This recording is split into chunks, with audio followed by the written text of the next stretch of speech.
Hello बच्चों, let's see this question. Locus of trisection point of any double ordinate of y square equal to 4ax is option A 3y square equal to 4x, option B y square equal to 6ax, option C 9y square equal to 4ax and option D none of this. तो बच्चों इस question में हमसे बोला जा रहा है कि जो parabola y square equal to 4ax है, इसके लिए किसी भी डबल ऑर्डिनेट के लिए ट्राइसेक्शन पॉइंट का लोकस क्या होगा. क्वेश्चन पे प्रोसीड करने से पहले हम इससे रिलेटेड हमारा की कंसेप्ट देख लेते हैं. तो बच्चों की कंसेप्ट में हम देखेंगे कि जो पैराबोला है उसके लिए डबल ऑर्डिनेट हमारी क्या होती है और ये ट्राइसेक्शन पॉइंट है, इसका मीनिंग हमारा क्या होता है. तो पहले अगर हम बात करें डबल ऑर्डिनेट ऑफ पैराबोला, तो यहां से हम क्या लिख सकते हैं. जो डबल ऑर्डिनेट होती है हमारी, double ordinate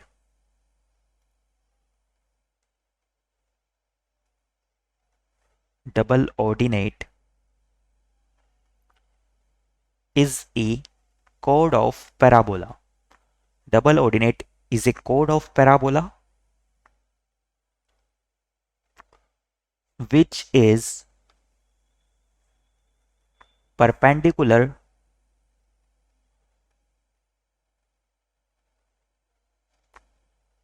to its axis. यानी कि पैराबोला के लिए इसकी एक्सिस के परपेंडिकुलर कोई भी कोड इस पैराबोला की डबल ऑर्डिनेट मानी जाती है. सपोज हमारा एक पैराबोला है y square equal to 4x की फॉर्म में. तो पैराबोला को अगर मैं ड्रॉ करूं तो ये कुछ इस तरह से हो जाएगा. ये हमारा y square equal to 4x parabola है. नाउ इसके लिए अगर डबल ऑर्डिनेट की बात करें तो क्या होगी. तो ये हमारा एक स्टैंडर्ड पैराबोला है. इसकी एक्सिस जो है हमारी, ये एक्स एक्सिस है. तो एक्स एक्सिस के परपेंडिकुलर इस पैराबोला की जितनी भी कॉर्ड्स होगी वो सारी इस पैराबोला के लिए डबल ऑर्डिनेट होती है. तो ये हमारी क्या हो जाएगी, डबल ऑर्डिनेट हो जाएगी.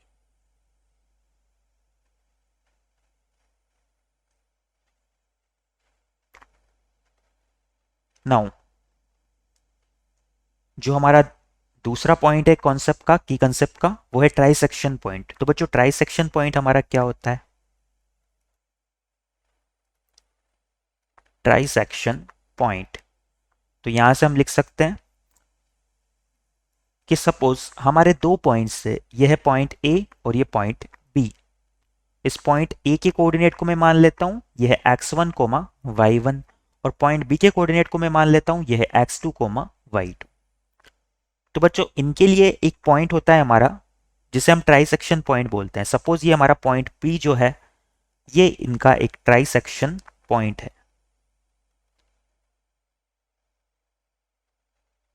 अगर P हमारा इन दोनों पॉइंट्स के लिए ट्राइसेक्शन पॉइंट है तो जो हमारा AP रेशियो PB है ये किसके इक्वल होगा. तो यहां से हम लिख सकते हैं, यहां से हम क्या करते हैं, इस P को थोड़ा इस साइड में ड्रॉ करते हैं. ये हमारा पॉइंट P है जो कि इन दोनों पॉइंट्स के लिए ट्राइसेक्शन पॉइंट है. तो यहां से अगर ये ट्राइसेक्शन पॉइंट है तो जो हमारा AP रेशियो PB है ये इक्वल हो जाएगा 2:1 के. नाउ अगर ये हमारा 2:1 के इक्वल है तो जो हमारा इंटरसेक्शन फॉर्मूला है उससे हम इस पॉइंट P के कोऑर्डिनेट को फाइंड आउट कर सकते हैं. तो हमारे पॉइंट P के कोऑर्डिनेट क्या हो जाएंगे, ये हो जाएगा 2x2 प्लस x1 अपॉन 2 + 1 यानी कि 3. ये तो हमारा x कोऑर्डिनेट हो जाएगा P के लिए. P के लिए अगर y कोऑर्डिनेट की बात करें तो ये क्या हो जाएगा, ये हो जाएगा 2y2 plus y1 upon 3.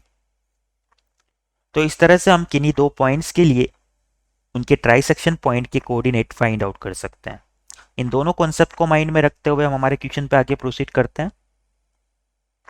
Question में जो हमें कर्व की इक्वेशन दी हुई है वो है parabola. Given equation of curve is, given equation of curve is parabola और इस पैराबोला की इक्वेशन हमें प्रोवाइड की हुई है y square equal to 4x. तो बच्चों सबसे पहले तो हम इसे ड्रॉ कर लेता हूं. सपोज ये मेरी y एक्सिस है और ये मेरी x एक्सिस है. पैराबोला हमें स्टैंडर्ड फॉर्म में दिया हुआ है तो ये पैराबोला हमारा कुछ इस तरह से हो जाएगा। इस पैराबोला के लिए जो एक्सिस है इसकी वो एक्स एक्सिस हो जाएगी। ना इसकी डबल ऑर्डिनेट की बात करें तो डबल ऑर्डिनेट इसकी एक्सिस के परपेंडिकुलर इसकी कोड होगी। तो मैंने एक डबल ऑर्डिनेट यहाँ पर ले ली। सपोज ये इस पैराबोला की डबल ऑर्डिनेट है और इसके जो एक्सट्रीमिटीज है वो है point A and point B. Now A और बी मेरे दोनों पैराबोला पे सिचुएटेड है और ये वाला एंगल जो है एक्स एक्सिस से ये π/2 है मेरा। तो यहां से मैं ए और बी दोनों को पैरामेट्रिक फॉर्म में लिख सकता हूं इन दोनों के कोऑर्डिनेट। सपोज मेरे पॉइंट ए के कोऑर्डिनेट है AT² 280। तो यहां से पॉइंट बी के कोऑर्डिनेट क्या हो जाएंगे, क्योंकि ये एंगल 90 डिग्री है तो इन दोनों का जो एक्स कोऑर्डिनेट है वो तो सेम हो जाएगा। तो पॉइंट बी का एक्स कोऑर्डिनेट भी AT² हो जाएगा। और वाई कोऑर्डिनेट के लिए बच्चों क्या होता है, तो ये पैराबोला अपनी एक्सिस के रेस्पेक्ट में सिमेट्रिक है और एक्सिस क्या है इसकी एक्स एक्सिस है। तो वाई कोऑर्डिनेट क्या हो जाएंगे, साइन में अपोजिट हो जाएंगे। यानी कि हम ऐसा बोल सकते हैं कि अगर ये पॉइंट हमारा m है तो AM हमारा MB के इक्वल होगा। तो यहां से जो पॉइंट B का y कोऑर्डिनेट है वो हो जाएगा -280। नाउ क्वेश्चन में हमसे बोला जा रहा है कि इस पैराबोला की डबल ऑर्डिनेट के ट्राइसेक्शन पॉइंट के कोऑर्डिनेट हमें क्वेश्चन में फाइंड आउट करना है। तो सपोज ये जो डबल ऑर्डिनेट है इसके ट्राइसेक्शन पॉइंट को मैं पॉइंट P मान लेता हूं और ये पॉइंट P मेरा कुछ इस तरह से सिचुएटेड है। Let P is trisection point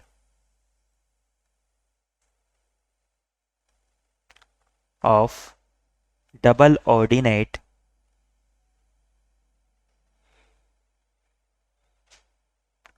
AB। तो यहां से अगर P मेरा ट्राइसेक्शन पॉइंट है तो जो BP/PA ये वाला रेशियो मेरा क्या हो जाएगा, तो यहां से मैं लिख सकता हूं देन PB/PA जो है हमारा ये 2/1 के इक्वल हो जाएगा। तो ये वैल्यू तो हमारी 2 और ये वैल्यू 1 हो जाएगी। तो यहां से मैं पॉइंट P के कोऑर्डिनेट राइट डाउन कर सकता हूं। एक और बात बच्चों, यहां पर हमें P का लोकस फाइंड आउट करना है तो P के कोऑर्डिनेट को हम अपनी तरफ से भी मान लेते हैं H, K। तो यहां से हम लिख सकते हैं देन कोऑर्डिनेट्स ऑफ P। तो P के कोऑर्डिनेट हम इंटरसेक्शन फॉर्मूला से भी फाइंड आउट कर सकते हैं। हमारे पास A और B दोनों के कोऑर्डिनेट हैं और ये BA लाइन को 2:1 में डिवाइड कर रहा है। तो पॉइंट P के कोऑर्डिनेट हमारे हो जाएंगे 2 times of AT² plus 1 times of AT², यानी कि 380² अपॉन 3, y कोऑर्डिनेट की बात करें तो ये हो जाएगा 480 माइनस 280 यानी कि 280 अपॉन 3। नाउ इन्हें हम क्या करते हैं H, K से कंपेयर करवा लेते हैं तो हमारा लोकस हमें मिल जाएगा। यहां से अगर हम बात करें तो H तो हमारा इक्वल आ रहा है 380² अपॉन 3 यानी कि 80² के, और K की बात करें तो ये इक्वल आ रहा है हमारा 280 अपॉन 3 के। इन दोनों इक्वेशन में से हम T को एलिमिनेट कर देते हैं। तो यहां से हम लिख सकते हैं कि जो हमारा T है वो इक्वल हो जाएगा 3K/2A के, और इसे मैं क्या करता हूं इस इक्वेशन में पुट कर देता हूं। सपोज ये मेरी इक्वेशन 1 और ये इक्वेशन 2 है। तो यहां से हम लिख सकते हैं बाई इक्वेशन 1 एंड 2 H जो है मेरा इक्वल हो जाएगा A टाइम्स ऑफ 3K/2A का होल स्क्वायर। नाउ इससे हम सिंप्लीफाई करें तो क्या होगा, H हमारा इक्वल आ जाता है A times of 9K² upon 4A²। यहाँ पर A से A को कैंसिल कर देंगे और लोकस के लिए हम फाइनली क्या करते हैं H को X से और K को Y से रिप्लेस करते हैं। तो यहां से ये हमारा निकल के आ रहा है 9K² equal to 4EH। Locus के लिए हम फाइनली H को X से और K को Y से रिप्लेस कर देंगे। तो जो हमारा फाइनल आंसर है वो हो जाएगा 9Y² इक्वल टू 4AX। यही हमारा इस क्वेश्चन के रिगार्डिंग फाइनल आंसर हो जाएगा। एक बार हमारे ऑप्शंस देख लेते हैं हम। तो इस क्वेश्चन के रिगार्डिंग हमारा option C 9Y² equal to 4AX ये करेक्ट हो जाएगा। Our final answer is Option C. I hope you understand it well. Best of luck.